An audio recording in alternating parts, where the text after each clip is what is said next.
I hope you're ready. Now, before I go forward, I would like to first go and talk about what is really IPRs. When we talk about IPRs, what is really mean by that, right? So if you think about it, there are two kind of properties, right?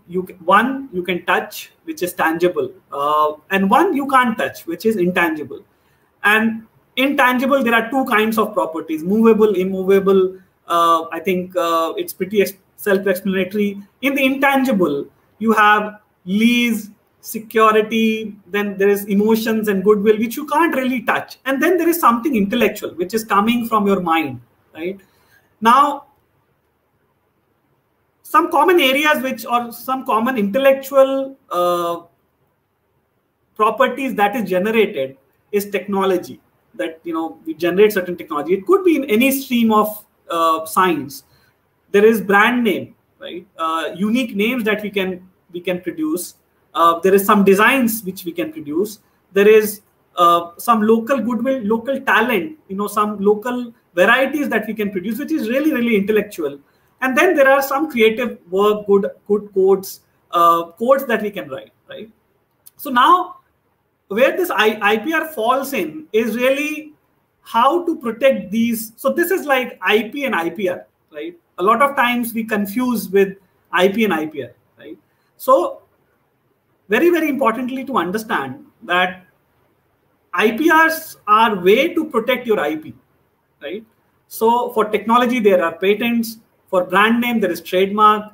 For designs, there is design registrations, or in some cases, it's utility model in some countries. Then there are geographical indications.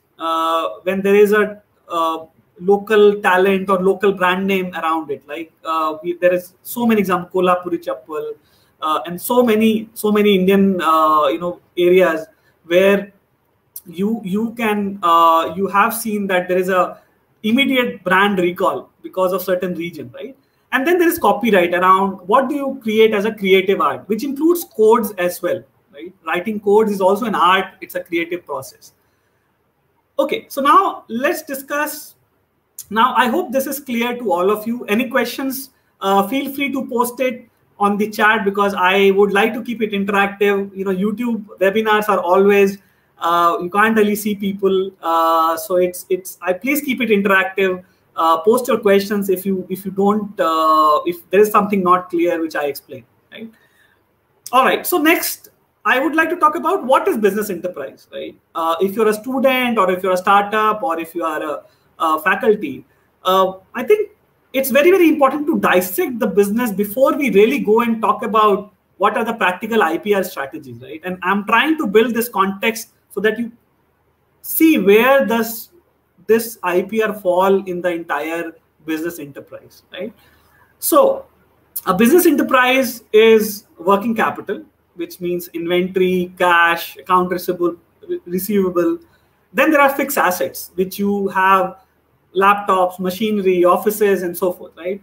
Then there is intangible asset like people skill. What is the value proposition? You can't really touch them, but it is very, very, very important for you to be able to run a business, right? What is the business model? What is the software that you're using, right? And then there is intellectual property, right? I've already explained how intellectual property really fits in the whole scenario. So what is the intellectual property which business enterprise own, right? And what has changed with the digital economy and everything? A lot of companies have 90 to 100% value of the firm in these two categories, right? I don't want to come here and say that everything is patent, trademark, and designs. At the same time, a lot of the businesses don't have any big fixed asset, don't have a lot of working capital in a way, which is traditionally needed for running a business. But they are super valuable because of their intangible assets, their value proposition, their licenses, their business model, and in the process what they generate, right?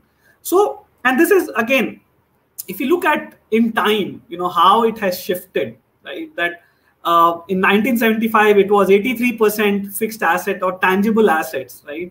And by 2020 now we are talking about 90%, which is intangible, right? Which is patent, brand value, customer data, software, people skills, and so forth, right? So it's very, very important to understand that IP, intangible assets, I would talk about intangible assets here. I'm not talking about IPR. That intangible assets are very, very important for the business, right? It is, it contributes a lot of value in the business, right? And now that is what we are here discussing today, right? That how we can leverage this, how we can really look and identify our IPRs, and then think about it, right?